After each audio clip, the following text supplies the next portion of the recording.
Hello, and welcome to the first episode of the podcast, Johanson Sons, with your hosts, Johanson. Then I will just go by Rex. T-Rex. T-Rex. T-Rex. That's pretty cool. I like that. Yeah. T-Rex. T-Rex. We should stick with Have you ever gone by that in your life? My middle name is T-Rex. Do you want to see my driver's license? Yeah, actually I do. Okay. For the viewers at home, this is We'll non-existent. We'll put it on the screen. Except my address. I'm going to blank that out. Wait, it just says Tyler T. Yes, my middle name is T. Like the just the letter. letter? You're like, the number? Oh. Yes. No. Yes. What? Really? Yes. You can do that? It is a thing you can do. You can make It is a legal play. I'm going to judge for this. Judge, he came out of the womb illegally. Tyler's middle name is actually one letter. Correct. That's crazy. It is Your full name, yes, first, middle, and last, is only 9 letters. Let the viewers know. Let the viewers know. Yeah. Everybody, you now know that Tyler only has 9 letters in his name. Wow. What a concept. Yeah. All right. Tyler, where are you from? Where did you grow up? So I grew up in Spanaway, Washington. Moved around quite a bit. Obviously living. I guess I should preface this. My parents split up when I was younger, so I moved back and forth between both their houses. And I went to school out in Spanaway until middle school, and then I moved out to Sumner, where I met up with my girlfriend at the time and future fiance. All right. So, how'd you get started in Yu-Gi-Oh? What was your first Yu-Gi-Oh experience? So, as most people probably started out, obviously the original anime. Yes. Everybody loves the original anime when Kaiba gets blown back by Exodia. That is classic. When you're like, wow, this is how the game is played? Right. And then you pick up a pack of cards and you're like, I don't know what all these words mean. Mom, how do I read? Summon Dark Magician, attack directly. So I started out with, I believe, the original Kaiba starter deck or structure deck way back in the day. Yeah. I only got one, so I wasn't Kaiba status with 3 blue eyes, but I did have the one, Ace in the Hole. Yeah. And obviously, we played in the sandbox, so, rock monsters gain 200 attack. Of course, yeah. Yeah, obviously. Duelist Kingdom rules. It's the field bonus. Correct. And so anyway, I dropped off with it, as most people did. And then when was Zodiac format? That was 2017, right? Yep. So in 2017... that was full power. Right. I went over to my buddy's house, and he suggested that we play Yu-Gi-Oh! And I was like, what? Yu-Gi-Oh! I don't want to play a kid's game. He's like, okay, well, I will buy you a deck, and if we go to the store right now, you can pick out which one you want. So we went to the local Target, and I picked out 3 Dino structure decks and built structure deck dinos. Yep. And proceeded to get crapped on by Fluffles. And was that me? No, I did not know you at the time. It was really funny though, because the perspective of a game from somebody who's new versus somebody that has been playing the game, even though my friend wasn't the best at the time, it's different, Like, somebody that really does know about the game obviously is going to crap on somebody that hasn't played before. But it's such a different experience being new versus now, because I can look back and, obviously deck building choices are different. Because at the time, also, I was interested in building Dark Magician once I learned that Dark Magician's Rod was a card. And I'm like, wow, I'm going to make a 60-card Buster Blader Dark Magician deck with 3 Buster Blader. Yeah. Yeah. I mean, that's the fun, of getting into a game. You're like, I could do anything with all these cards, Right. And then there's the magic of actually opening packs, not knowing what's in them. Right. But, yeah, so I started with structure deck dinos, really. That was kind of my introduction to the game. And, eventually I did go to my first locals where I met Sam. And yeah, just kind of went from there. Cool. So, what is your favorite thing about playing Yu-Gi-Oh? Just like a brief. My favorite thing is the social aspect of the game, honestly. Playing at home with your friends is one thing, but being able to go to a locals where you have a lot of like-minded people that enjoy the same thing that you do is really amazing, to put it frankly. People like being around other people that enjoy the same things. It makes it a good environment, and as long as everybody's being friendly and everybody's there to obviously win but have fun at the same time, it's great. That's my favorite thing about the game. So, Sam, why don't you tell us a little bit about yourself? I was born in Tacoma, Washington, and I lived there for 21 years of my life. Went through all the normal stuff you do, schooling, all that stuff, young jobs. And at the age of 21, I moved to Bellingham, Washington. Shout outs to the Yu-Gi-Oh crew in Bellingham. Love you guys. And then when I was 23, I moved back down a little bit past Tacoma to Lakewood, where I'm at right now. So I've been here for about 2 years-ish. So yeah, that's where I am right now. So how did you get started playing Yu-Gi-Oh? So just like Tyler, I started playing Yu-Gi-Oh when I saw the show, pretty much. And me and my friends would play. We would always cheat. I remember so many times that my friend would use the Call of the Haunted card. The Call of the Haunted card. The Call of the Haunted card. That's what I called it back then. It was just like, it was like the God card when he'd play, because the way he would use it is... So, you know how really poor wording is on old Yu-Gi-Oh cards, right? And Call of the Haunted's wording is, it's a continuous trap that says, target a monster, or not even target, select a monster in your graveyard, and special summon it. And he would do that once per turn. Because it's a continuous trap, right? Right. So you could activate it multiple times. Yeah. So he would he would just do it all the time, just bringing back monsters, and I just couldn't do anything. I could never win because he would just keep bringing back his monsters, you know? That card would be busted. It truly was.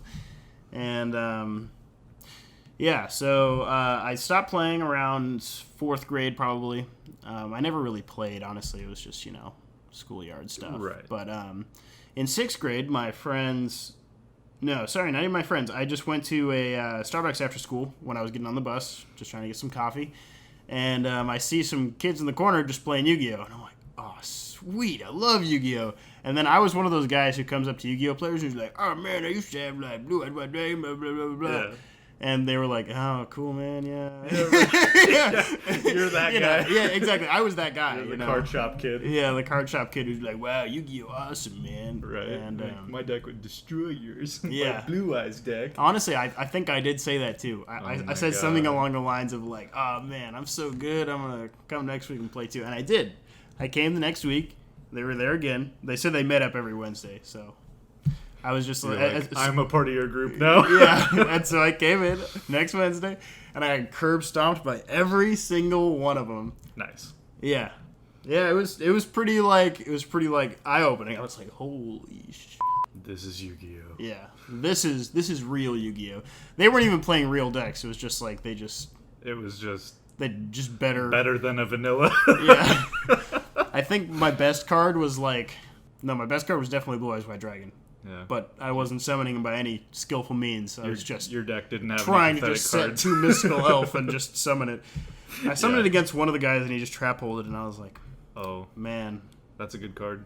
Yeah, I didn't realize at the time that I just negged 2, but So and then after that, another guy came in and did the same thing I did. Thought he would be as good as all the rest of us and challenged us, and then. Did you dunk on him, or did he dunk on you? So I was the only game that he almost took. Yeah. Because he also tried to cheat me. Oh. He actually did. He said that in game 2, with a side deck, you're allowed to switch the cards in your hand with the cards in your side deck when you draw them. So he just switched the cards in his hand with Exodia. Dude, what a concept. Legitimately, he did that. And I'm like, okay, but you can't do that in game 3. That's when you have to side Mind Crush and respond to the side deck. I'll play this. Yeah. I don't have From my side deck. That's when those new verification rules come in. You have to be like, I don't have it. Switches the cards from side deck again. And switches again. Oh, yeah, it was... Oh, my gosh. That was something else, and, yeah, I was definitely, like... Afterwards, someone else who was there was like, yeah, that's not how side decks work. That's not how that game... None of them really knew how side decks worked, but they knew it didn't work like that. So. Right. And then me and that guy, the guy who side decked Uzodi against me, started going to locals. We started going to locals, and we built, like, a team, and then we just started... at that point, we created like a card pool, me and him, and then when we got more people to join our team, they added to the card pool, and we ended up being like a good group of like high school friends that just all had one card pool. So whenever we'd go to tournaments and sneak peeks and stuff, we'd just say, oh, are you building windups? Here, I pulled a windup card, you know. And right. it became, rather than getting one sneak peek at a sneak peek, we got 5, technically. Sure. Because we all chose what deck we were going to play from the set before it came out.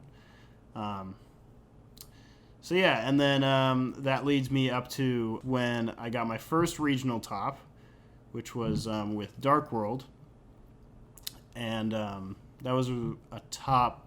It was 5th place, I believe, and it was in wind-up format. So I just decked Devastation to everybody.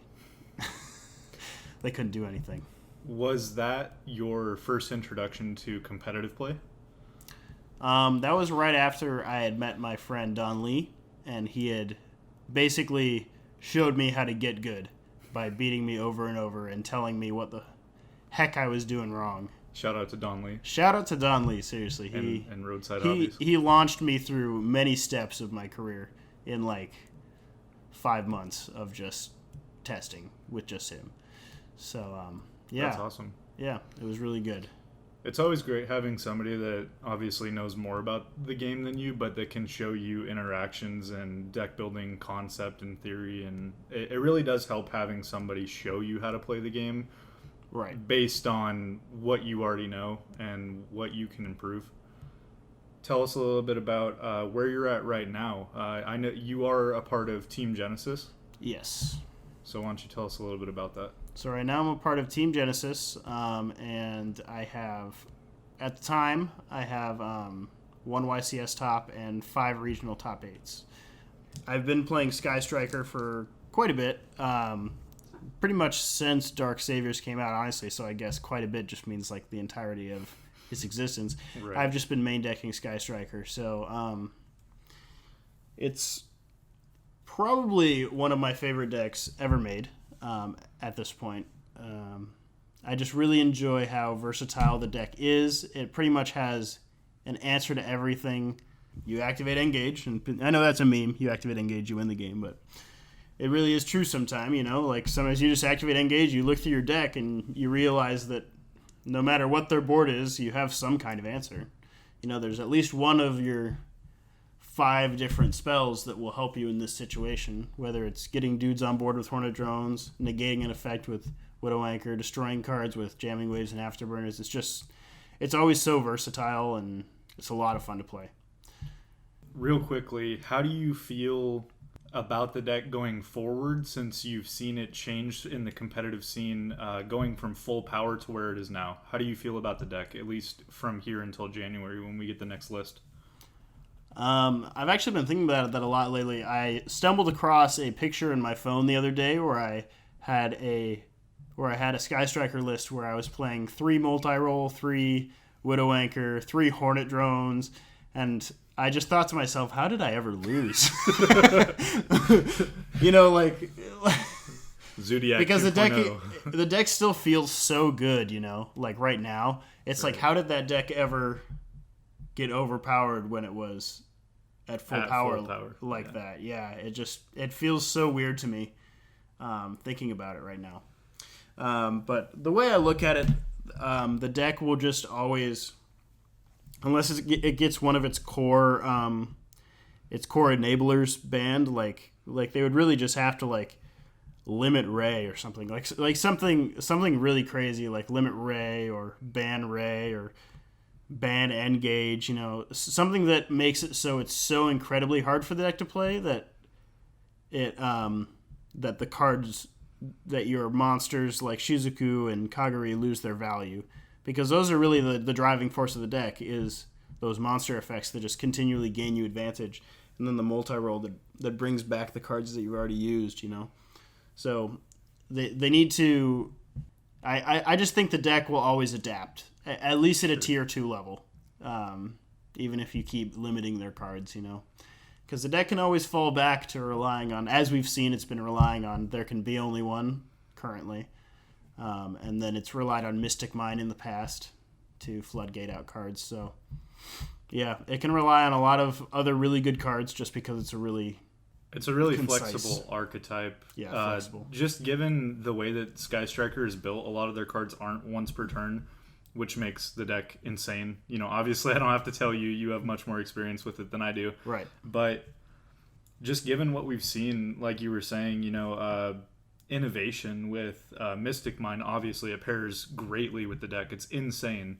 It's insane that Sky Striker is able to adapt with every broken card in the game. Like, we're seeing Compulsory Evacuation Device become a meta-defining card, or at least a tech.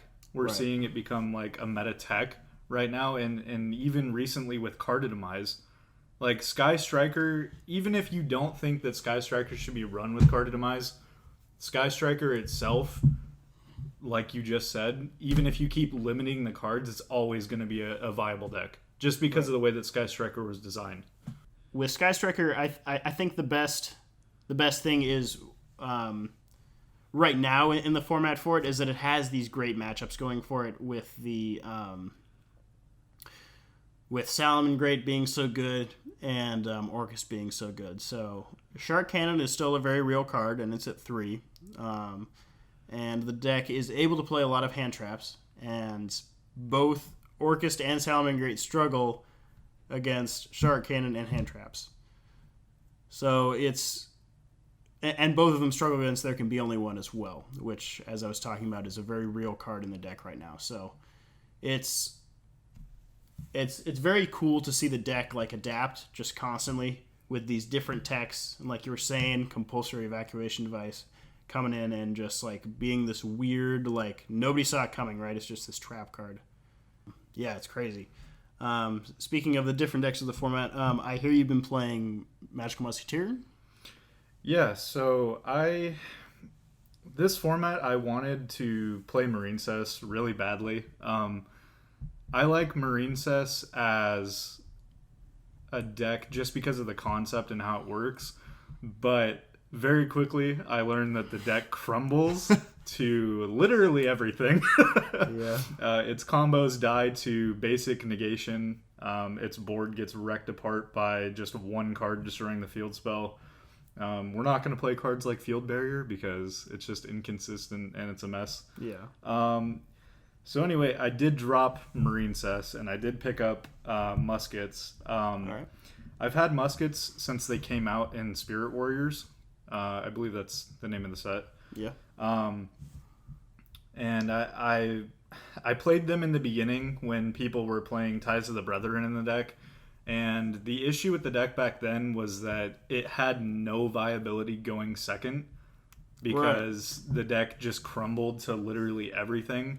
And even now the deck is so reliant on the normal summon that, like, if your normal summon gets stopped, you basically have to pass. Mm-hmm. Lately, the deck has been playing as a go second strategy.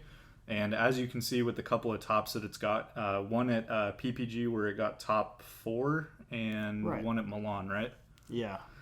I think he got a 32 at Milan. Right. And so it has been playing, obviously, the best go second cards of the game. We're seeing things like Super Poly, which is insane at 3. That card is just a monster at breaking boards, especially against like Orcust.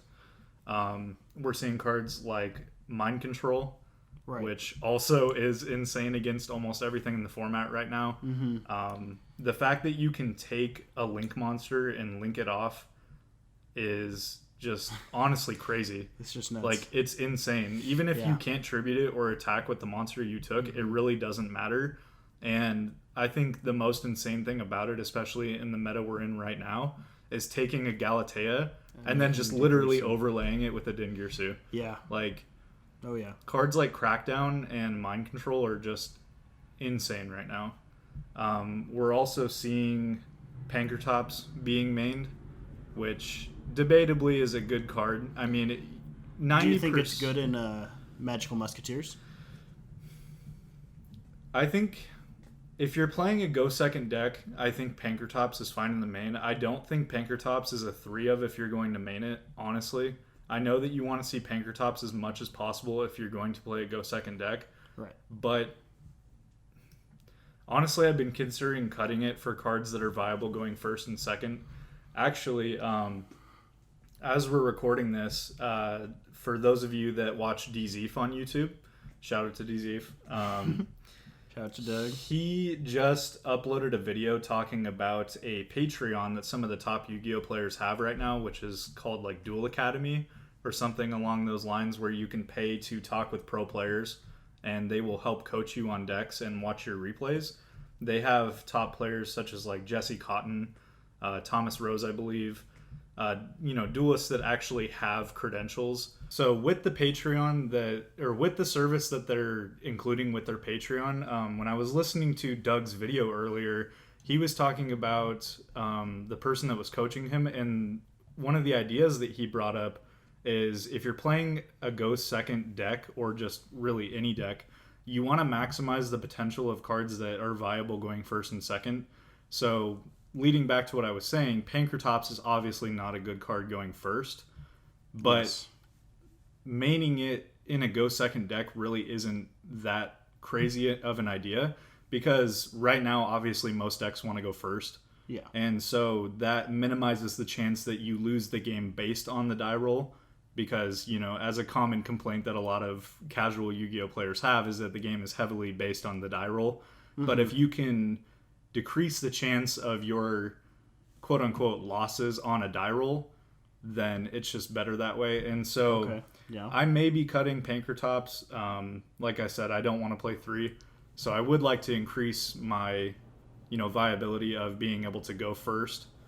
But leading back to the concept of the deck, I do believe that muskets going second right now are overall more viable than a going first build, just because with all the powerful going second cards we do have in the game, it makes it easier to pick apart a board and then normal summon. We saw at the PPG that the player was side decking Red Reboot, and why cards like that are really powerful is that if you Red Reboot a full back row and you summon out the new Link Monster Magical Musketeer Max, you're getting maximum value off of that card. Right. Hopefully they don't have Valor. Correct. Well, and see, that's the thing too, is that most people, when you summon out your Magical Musket, let's say you're playing cards like Instant Fusion, for example. I know you would Instant Fusion before you summon your Musketeer because you want to go like Thousand Eyes or Millennium Eyes.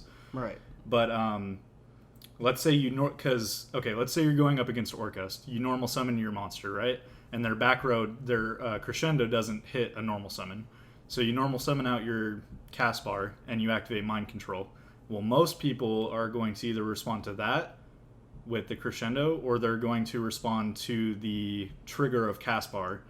People that don't understand the deck really, like, they know that Max is a broken card, but a lot of people don't understand what to hit in the deck, and that's a complete viable strategy of playing rogue decks, because a lot of people don't understand what to hit. Yeah, they don't know how your deck works. How do you think people should deal with a normal summon of a Musketeer monster? A Musketeer monster. Honestly, and this is a joke between me and my buddy, the best way to beat Musketeers is by not doing anything. Musketeers, seriously, once you understand what your opponent is playing and you see a musket monster, the first thing you need to do is start playing as minimally as possible, because the whole deck gains advantage based off of you playing. So, like, let's say you have a full back row, right? And if I can get through that back row and I can summon out a max, I'm going to plus so hard off of that you're going to lose the game because I go into Calamity, Starfire, Overlay, Utopia double, go for game, right? Right.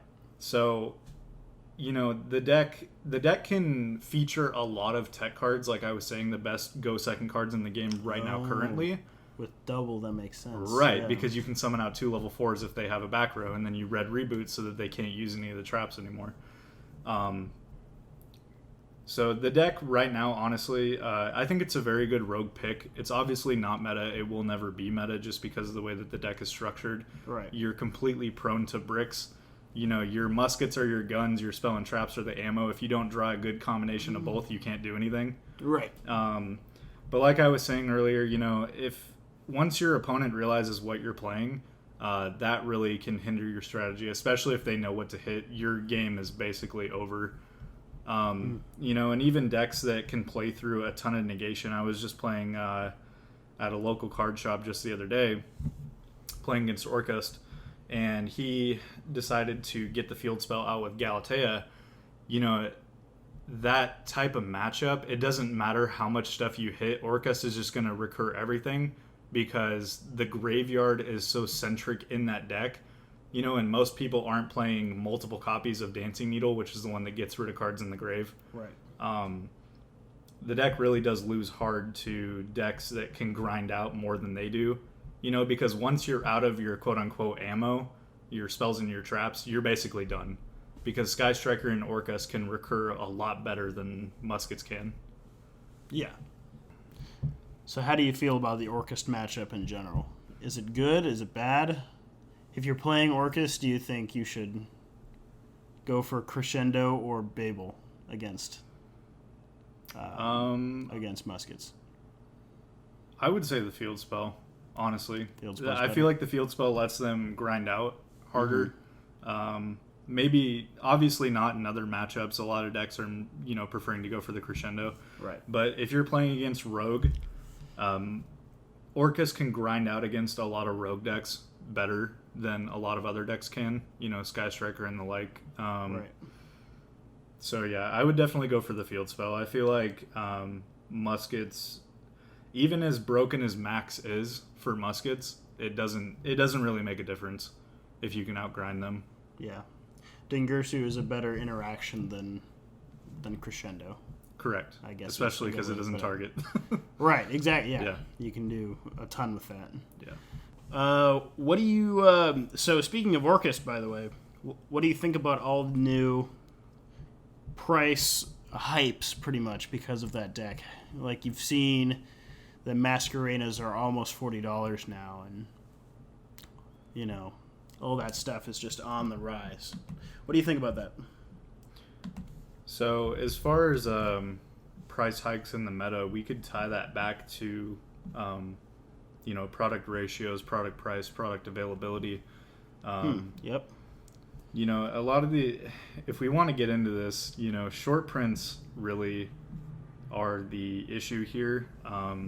Not so much, I guess, with Masquerena in particular. Masquerena is just a meta-defining card, as it is, and so that's why it demands such a high price, being an ultra, and also having a prismatic variant.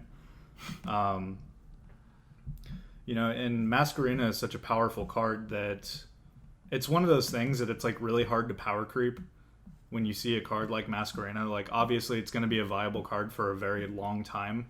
It just needs a strategy that it can find its home with, and obviously in Orcust it makes it a lot crazier of a deck. It's a dark. But as far as other cards are going, we're seeing things like Phantasme that have hit outrageous numbers in the past. I think it almost hit $120 at one point. Yeah.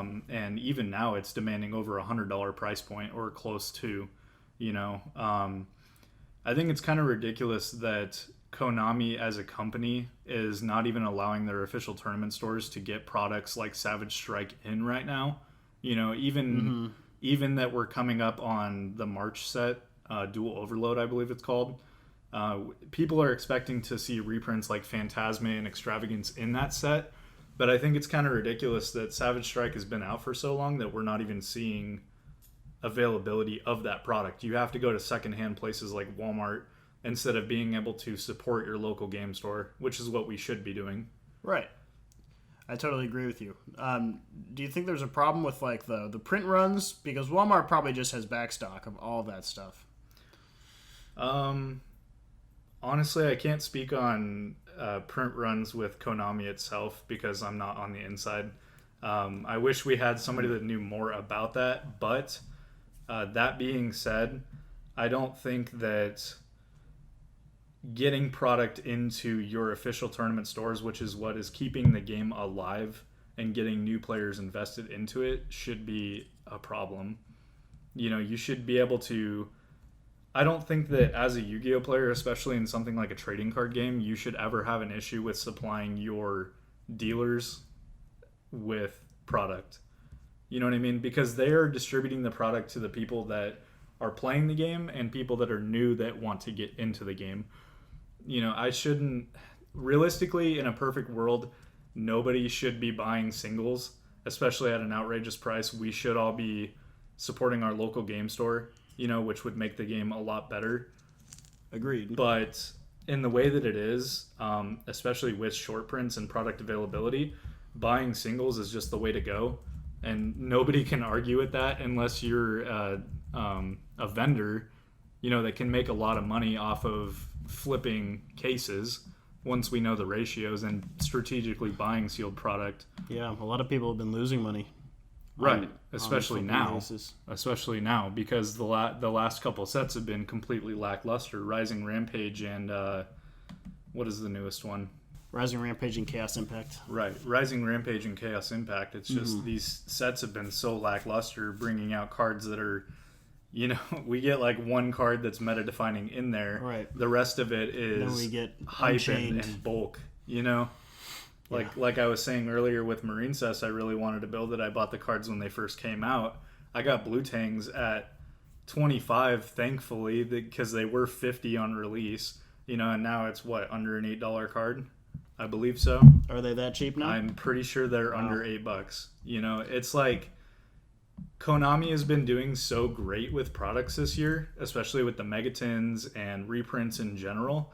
And then we get two sets that, yeah, while they have a nice prismatic rarity, it's lackluster as a set overall. You've seen the spoilers for Dual Overload, though, right?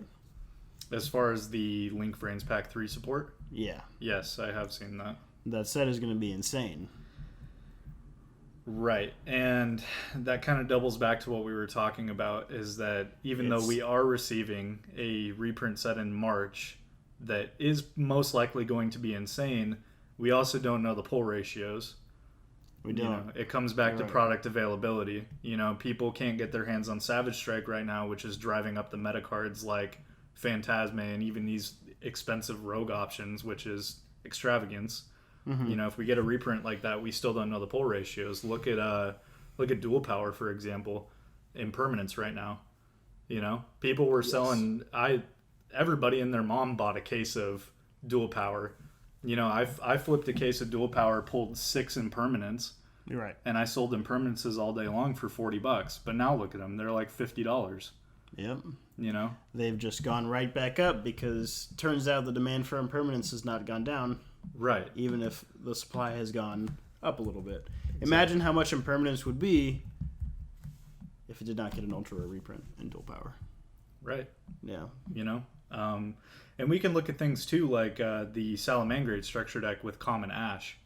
You know, Common Ash is the most accessible reprint. Everybody can get it because now it's guaranteed in a product. You know, we have other products like Dual Devastator that give us confirmed things, but it's at such a high price point the casuals aren't going to be able to get into that product, you know, and get 3 of them because everybody wants a playset of Ash. Right.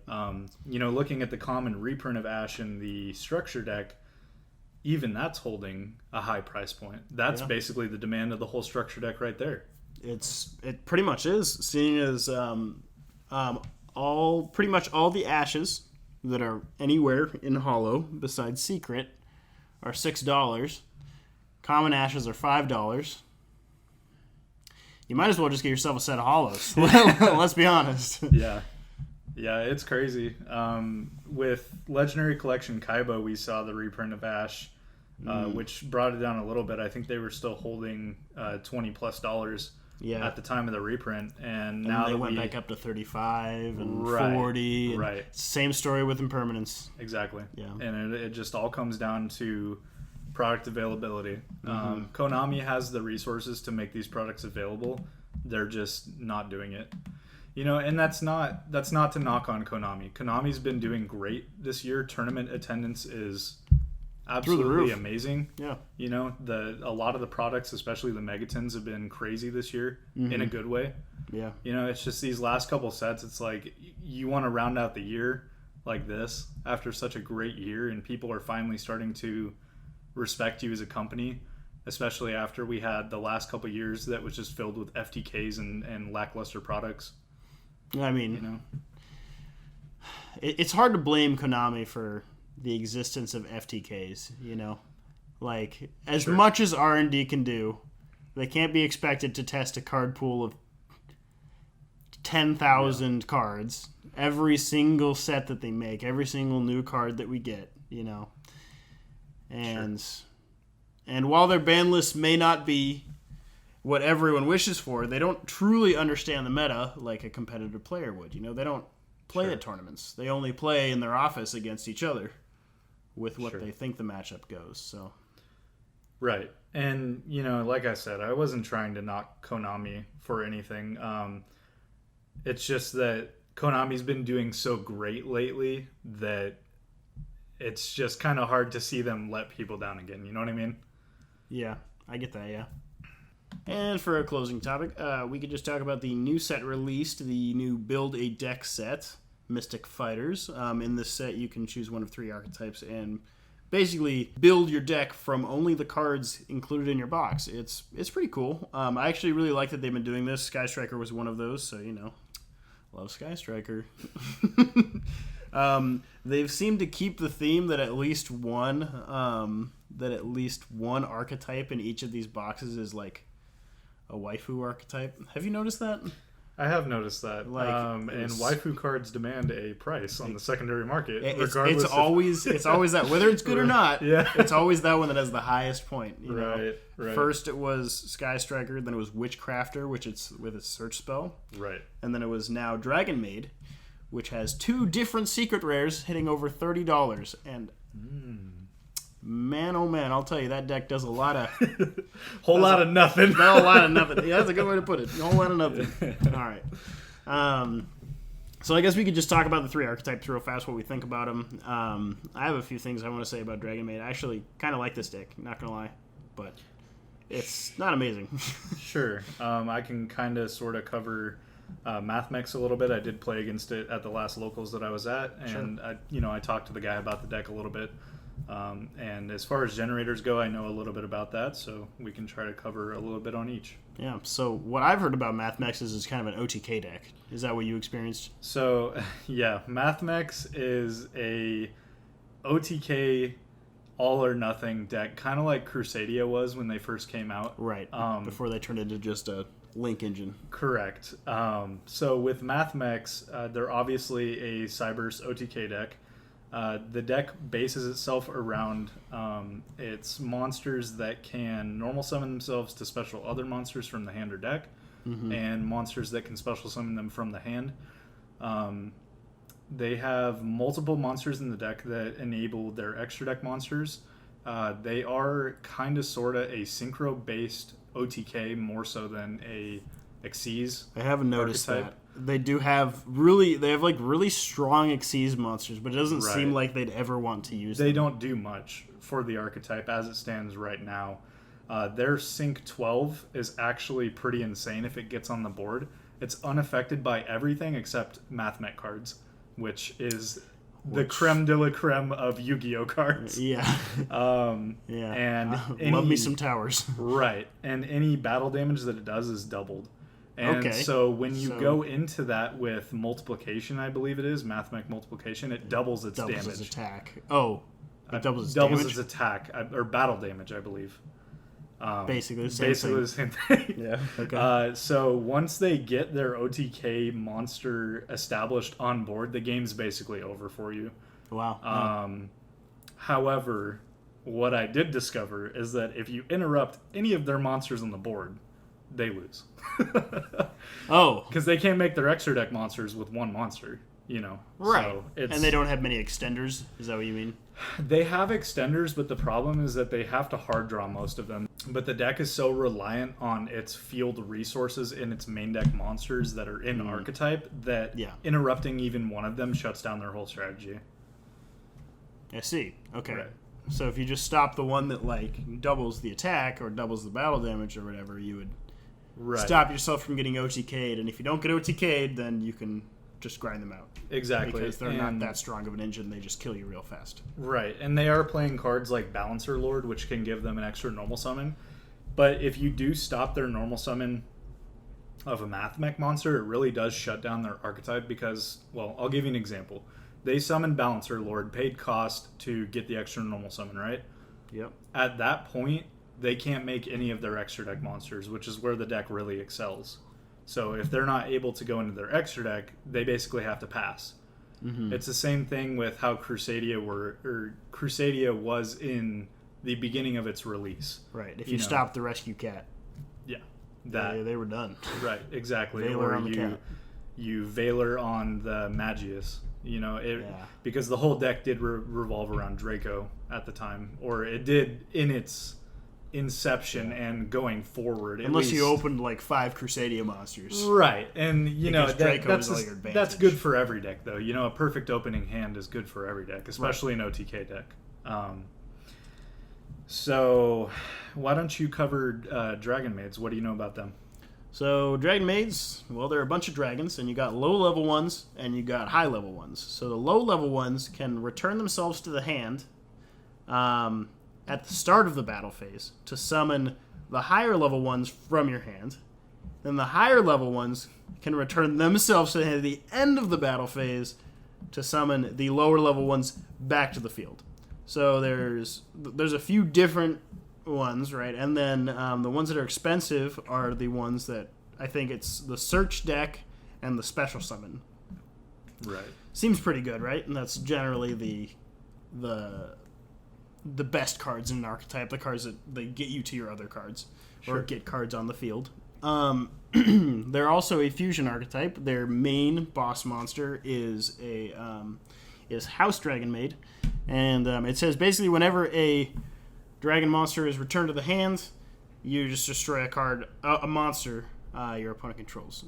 So, twice during a battle phase, you would destroy a monster. Right. And that can be okay, I'm sure, depending on the matchup. Good. Yeah. However, it's very specific. It sucks that they had to make it so the Dragon Maid's only activated in the battle phase. That's the problem, because the battle phase is generally when you're finishing up your opponent's board, right? You normally take care of their board in the main phase, right? You pick apart some things, and then in the battle phase you kind of finish up what's left when you're breaking a board.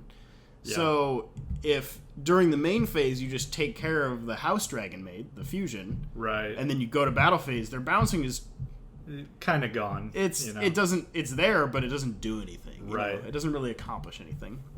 Right. However, the deck is really cool, and when it does get going, it gets going, and it doesn't need the extra monster zone really, so you can play some cool cards like Super Poly and etc.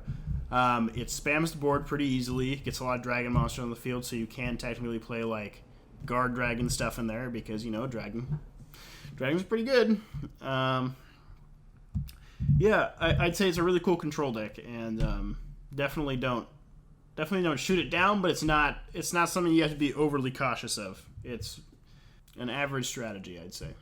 It sounds like Dragon Maids suffer from the sickness of having good cards in a bad archetype.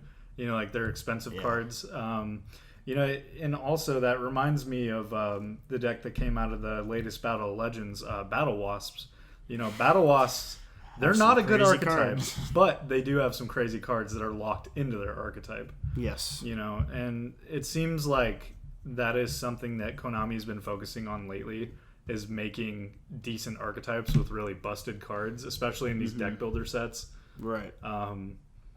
And, you know, obviously Dragon Maids can get better over time, but it seems like that's something that they suffer with right now. They generally do print a few extra cards for these decks over the course of time. Like they have with Witchcrafters, they gave them a big golem thing. Muskets with Max. Well, that was a deck builder set, wasn't it? Right. Spirit Warriors. And even the Six Sams got reprinted in that, and they're getting a Link monster now. Yeah, they're getting their Link monster. So, yeah, I didn't even think about that, but yeah, you're right. Right. So we'll definitely see more support for these guys in the future. It's just where they go is kind of up in the air right now. Yeah. Hopefully they get something that allows them to bounce during the main phase. Please, Konami. Please get. They only pop monsters. What's the problem here? They're not that good. All right. And I know a little bit about Generaids, but the most I know is that they have a really good field spell. I don't know what it does, though. And they have a level 9 plant monster that you can summon off of Lone Fire, and it searches a card. What do you know? Right. So starting off, the plant monster just skyrocketed in price recently. I'm not sure if it's still holding a high price point. Really? But I heard recently it's actually jumping up to like $20. $20. Do you think it's worth that? Do you think it can? If plants ever do anything, sure. Is it a good plant support, or is it? I believe it is a generic plant monster. Is it this one? I have it right here. Martel, Generator, Boss of Light. Basically, it adds a generator card or a plant monster to your deck to your hand when it's normally special summoned. So you can summon it off of Lone Fire and add a generator card or a plant monster. Right. Yeah, that's pretty good. Yeah, it's a decent enough plant support. So I guess I don't think it warranted its price, especially being from the set that it is. As far as the other monsters in the deck, we're seeing, you know, Tenyi is not obviously the most competitive deck. They are taking advantage of the in-deck high-level worm boss monster that can be summoned. I did see that at the last locals that I went and played at. The generator boss stage, though, the field spell, it generates a whole field of tokens. I'm not exactly sure what restrictions the generator set or the generator cards place on themselves. But being able to generate that many tokens is something that's definitely notable. Okay. So any deck that can produce a decent amount of advantage, especially in tokens, is always going to be something that is viable, especially in the Link era. You know, we saw things with Scapegoat. Even, I know they're not tokens, but with Shine Ball off of Venus, we saw that very early on in the Link era. With just making an instant link for exactly a Saryuja, basically. So, you know, as long as their restrictions aren't too crazy, or if they get better support in the future, you know, it's something that definitely can be viable. Speaking of cards that are really good in bad archetypes, have you ever read the BES field spell? I have not. Enlighten us. No joke. So, on activation, it adds Boss Rush from your deck to your hands. Okay. Which is... It basically lets the BES monsters float infinitely. Okay. And then it gives all of the BES monsters 500 attack and defense. Okay. They can't be destroyed by card effects. And they can't be targeted by card effects. So they're all huge. Okay. Can't be destroyed by card effects and can't be targeted. And they all float. So they're all Cosmos ships, basically. So... And then... That's not it. Okay. And then once per turn, you can special summon one of them from your hand. And then... There's more. If you normal summon or special summon a BES monster, you can put a counter on it. And the counters are what save them from being destroyed by battle. That's quite a bit of effects on one card. They realized that archetype was so bad, right, that they were like, "How do we give it one card that just like saves it?" And it didn't even save it. It didn't even make it good. Right, like the deck still sucks. Well, yeah, and you know that really reminds me of what they're doing with Malefics. How the effects are so bad that they have cards that literally replace effects with other effects. You know, they just overwrite them. Yes. But, you know, even if BES did anything, that field spell still struggles from the same thing that, like, something Marine Cess struggles with, is that once you get rid of the field spell, the strategy just crumbles. Right. You know? Absolutely. And that is really just the curse of good cards and bad archetypes, is that once you deal with it, the strategy crumbles. Yeah. Once you target my field spell with Cosmic Cyclone, I cry. Yes. Yeah. I totally get it. All right.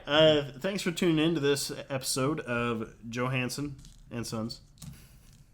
Not Yugi. Yugi-Cast. Like Yugi-Cast. I was thinking we could spell it Y-U-G-E-E. Y-U-G-O? Y-U-G-O. We'll include a blooper reel at the end of the video. Yeah. And you'll get the joke there. Oh yeah, that's right. Yeah. I don't even know. It's too high IQ. Yep. All right, guys. Until next time. Peace. 1. Welcome to the first episode of Yugi-Cast. Yugi-Cast. Yeah, I just renamed it. Okay. I didn't get any notice on that, by the way, if you're viewing this video. It was Johanson Sons. Now it's Yugi-Cast. So Yugi-Hanson and Sons. Yugi-Hanson and Sons. With your host, Yugi-Hanson. Does that make your last name Moto? Or wait, is Johanson your middle name? Yugi? Or no, Yugi? Yugi-Hanson Moto? No. Joe... Yeah. No. I don't like that anymore. We're doing a podcast. So today we're just going to start by introductions. Sam, me. It's okay. I can edit and post. All right. Just kidding. I'll keep that in. Don't mess with my heart. I'm Sam, and I grew up in tech. It's so awkward. I know, I can't do this. I thought I'd plan this out, but I didn't. Okay, let's just... Here, we'll start over. Yeah. I'll save that, We though, if we want a blooper reel.